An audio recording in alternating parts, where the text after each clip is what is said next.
Halo, halo, halo, halo, halo, halo, Sampurasun warga santuy kumaha damang. Masih bersama Gus the King of the Lelendean yang akan menemani hari-hari gabut para warga santuy sekalian. Biar apa? Biar halis cingkumis tepat tepung wae sama tarang yang mengkerut pipi yang cemberut. Smile atuh smile. Kali ini saya akan merangkum sebuah film berjudul Clean, rilisan tahun 2021. Yuk langsung saja kita menuju alur ceritanya. Intro na heula atuh Mang Poang. Duitna geus biasa, kaboga kabogo geus biasa, teu make calana geus biasa, bogo karanata eta luar biasa. Pria ini biasa dipanggil warga dengan nama Clean, seorang tukang sampah yang merupakan mantan pembunuh bayaran.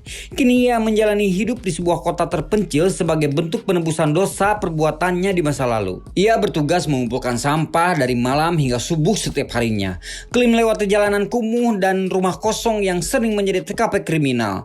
Banyak tindak kriminal dan kejahatan terjadi langsung di hadapannya, namun Clean memilih ngejedog dan santuy.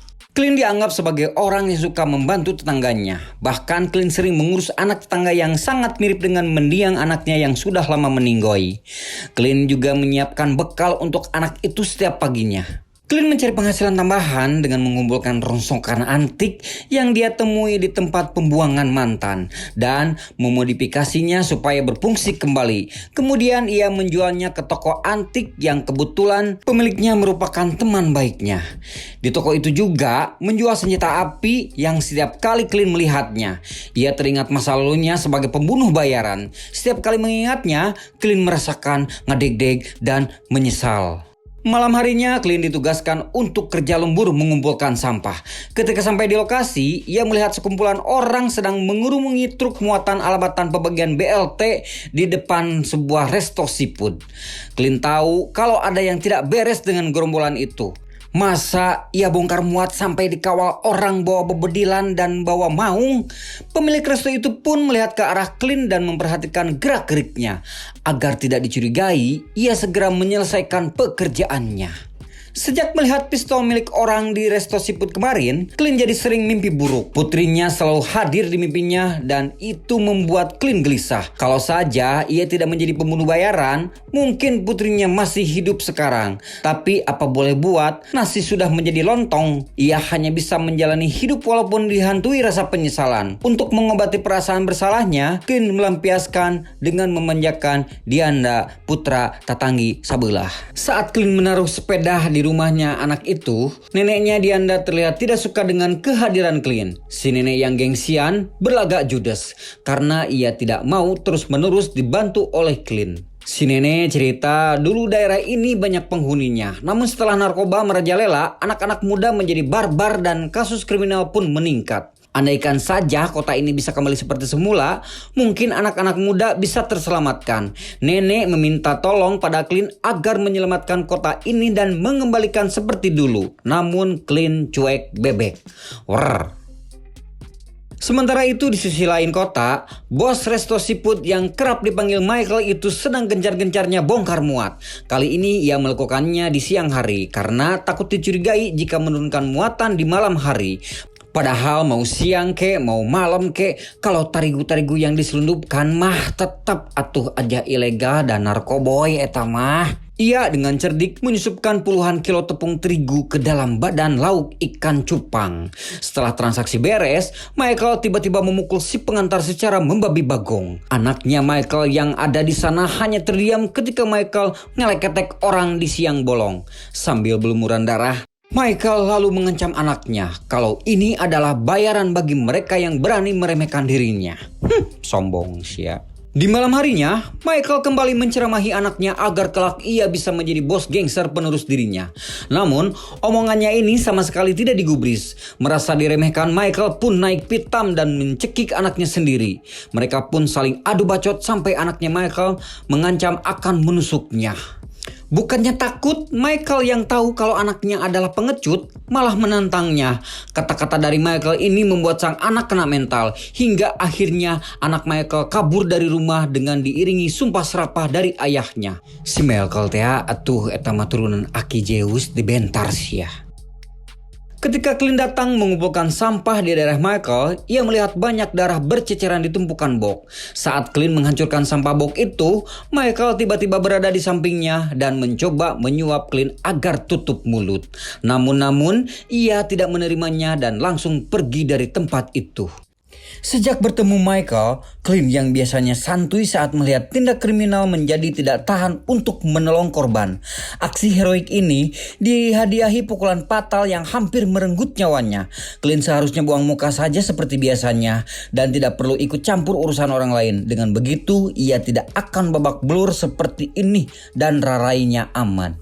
Clint pun pulang dan melihat Dianda sedang nongkrong dengan anak berandalan. Ia tidak mau Dianda terpengaruh pergaulan bebas. Akhirnya Clint menyuruh Dianda pulang meskipun ia diancam oleh anak berandalan yang bersamanya. Setelah memastikan Dianda pulang, Clint lanjut dengan pekerjaan amalnya, memperbaiki rumah-rumah yang terbengkalai.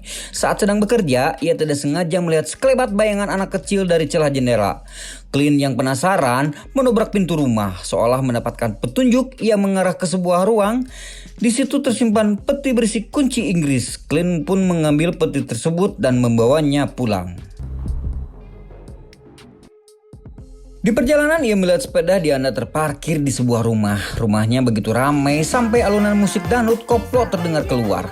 Clint memutuskan untuk memaksa masuk ke dalam rumah tersebut. Saat masuk ke dalam, ia melihat Dianda dalam pengaruh tarigu sedang digembrong para berandalan. Clint pun langsung menghantam para berandalan itu dengan kunci Inggris yang ia bawa dari rumah kosong tadi. Salah satu berandalan yang dihabisi ternyata adalah anaknya Michael. Dengan segera Clint menyelamatkan Dianda dan mengantarnya pulang. Keesokan harinya, anaknya Michael rupanya berhasil selamat, walaupun mengalami codet parah di wajahnya.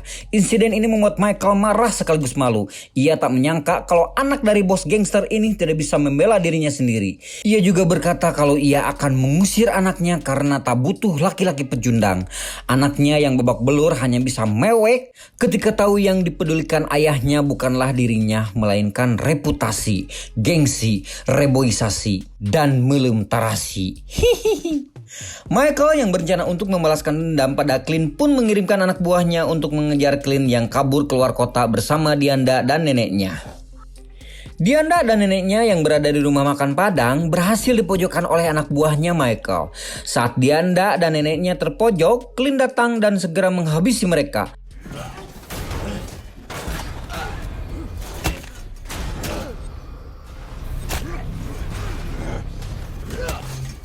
Bukannya senang telah diselamatkan, si nenek malah nyolot karena gara-gara Clint mereka ini menjadi buronan. Sang nenek yang tidak tahu bahwa Clint sebenarnya merupakan seorang mantan pembunuh bayaran, membereskan hal sekecil ini adalah perkara mudah baginya. Clint berjanji akan menyelesaikan ini semua sehingga mereka bisa kembali ke kota dengan aman, tentram, damai, dan sentosa. Clint meninggalkan Dianda dan si nenek di tempat yang aman, sementara ia kembali ke kota untuk menepati janjinya. Pertama-tama ia kembali ke rumahnya untuk mengambil uang simpanannya yang cair dari Bank Emok dan berjanji uang itu digunakan untuk membeli alat-alat yang dibutuhkan, mulai dari shotgun dan pistol suar dari teman baiknya di toko antik. Semua itu ia lakukan demi menyingkirkan Michael berikut bukurnya. Sementara itu, Michael mendapatkan kabar kalau orang suruhannya lenyap dihabisi Clint. Di saat yang sama, Michael mendapatkan ancaman dari Clint yang menurutnya sangatlah konyol. Karena Clint ngabaran heula sebelum menyerang. Tapi siapa sangka sikap Michael yang menyepelekan ancaman Clint itu berujung petaka.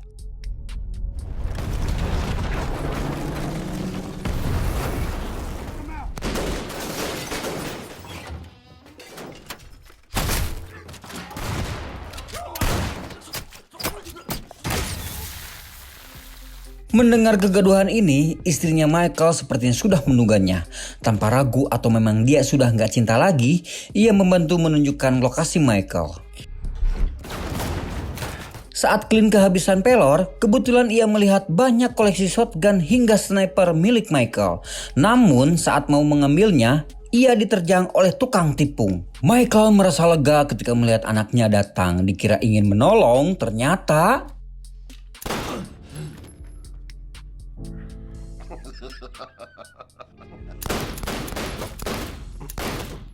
Michael pun meninggoy di tangan anaknya sendiri. Di saat anaknya Michael mau menghabisi Clint, ternyata pelornya sudah habis.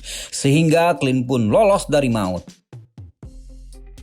Setelah pembasmian yang dilakukan oleh Clint, kehidupan di kota tersebut perlahan pulih. Dan Dianda juga kembali ke kota. Jaringan tipung tarigu milik Michael pun kini sudah musnah.